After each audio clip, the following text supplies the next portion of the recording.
Hello students, I am Raman Gupta from Government College Bara, and in this video we'll study the next poem composed by William Wordsworth, which is prescribed in our syllabus. The name of the poem, the title of the poem is "The World is Too Much with Us." This is again a poem from the poet of nature. So let's start. William Wordsworth, much beloved poet, had a way of giving hope and life with his words. His poems can cause the reader to rise above the earthly situations and think about the spiritual realm and the human soul. This particular poem, "The World is Too Much with Us," reveals the vices of the world and causes the reader to want to search for more, to stop and enjoy the beauties of nature, and to take the time to think.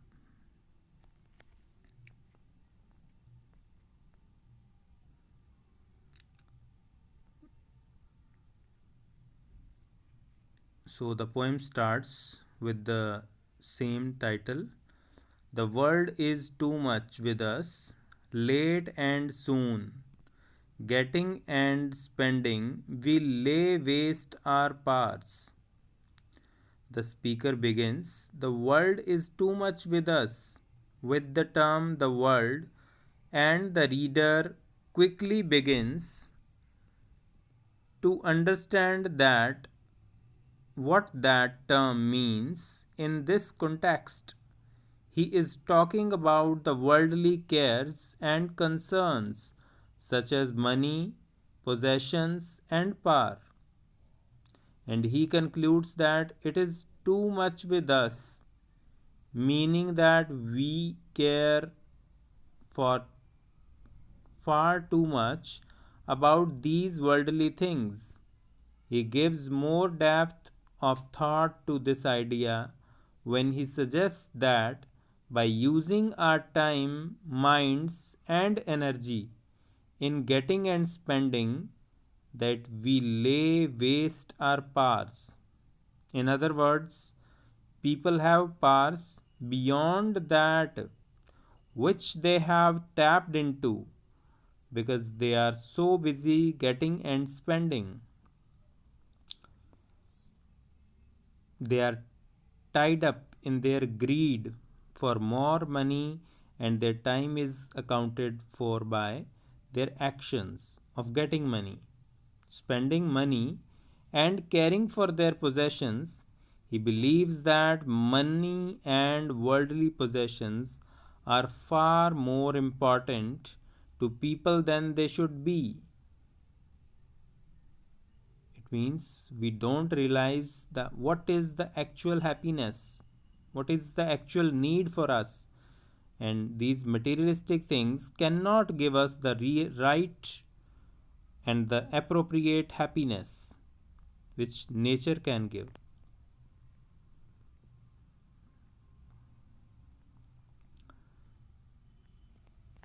Next, in next lines, little we see in nature that is ours.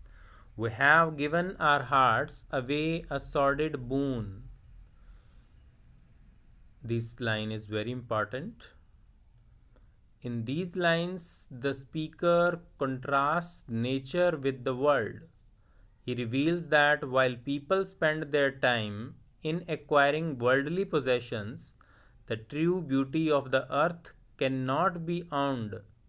He reveals that very few things that people see in nature actually belong to them.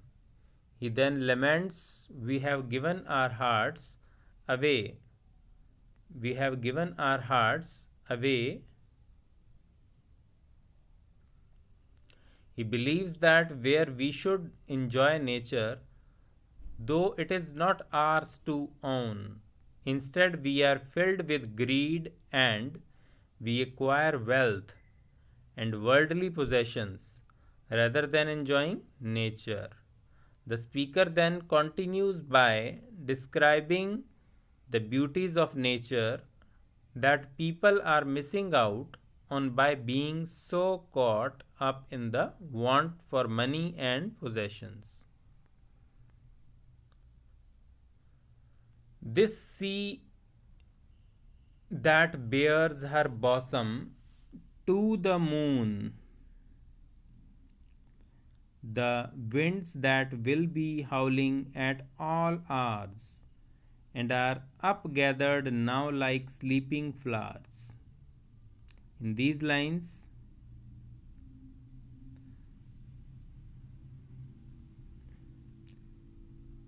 of the world is too much with us, the poem, the speaker describes the beauties of nature that most people are missing out on. The actual beauty is in nature, and people do not give attention to that and don't see and enjoy the actual beauty. He describes the sea and the wind and the flowers. His description of these parts of nature use personification to help the reader to connect with each description. He is using the sea, her for sea, moon. These things are personified.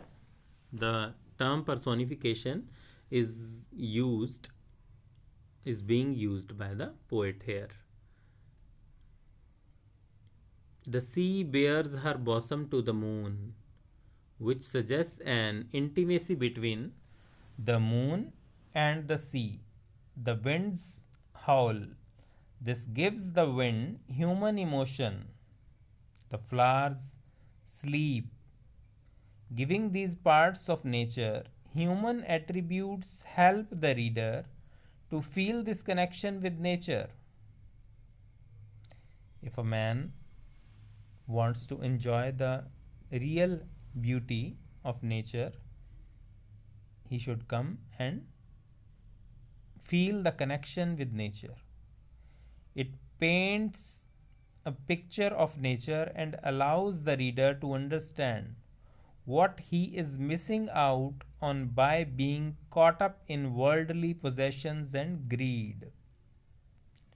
But man finds himself busy in materialistic possessions and greeds and avoid the beauty of nature. But the actual enjoyment is only in the company of nature.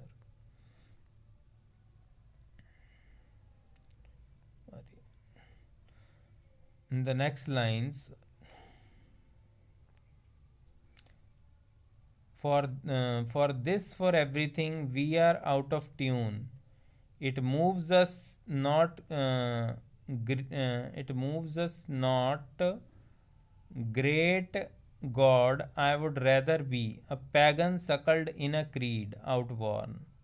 These lines are the speaker's final exclamation that we are out of tune with nature because we are so caught up in worldly wealth. Here the speaker swears an oath that he would rather be a poor pagan than be so distracted by worldly wealth so as to render himself unable to enjoy the true beauties of life. He appeals to God and even exclaims that he would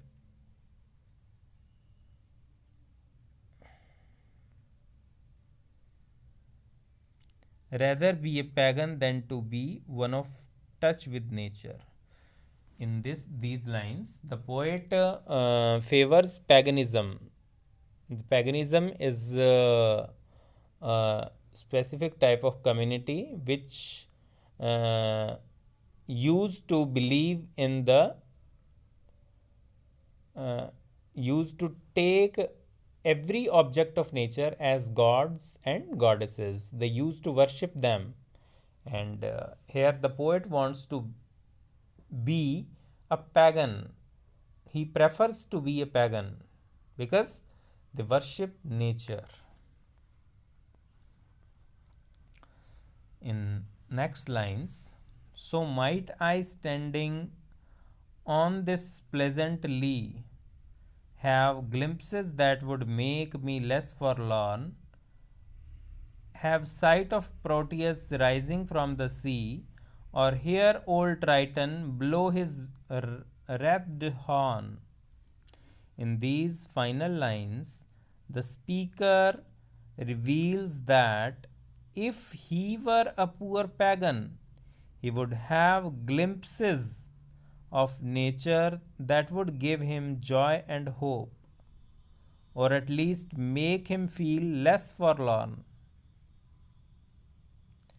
He is telling us the benefits to be a poor pagan even than to the common man of the urban areas. He would rather be poor and helpless and connected with nature than rich and powerful and alienated from it. In the final two lines, he refers to two pagan gods. Proteus was thought to be able to tell the future. Proteus was a pagan god, and he was believed to tell future, though he avoided doing so if he could. The speaker implies that had he been a pagan, perhaps he could imagine being in touch with Proteus, or at least catching a glimpse of him as he stares out across the sea. The next one is Triton. Triton was the pagan god that was said to be able to calm the waves of the sea. Triton god could calm the sea waves. This implies that the speaker looks out at the sea, enjoying nature long enough to see Triton and Proteus. The speaker refers to these two pagan gods after the first appeals to God and swears that he would rather be a pagan than alienated from nature.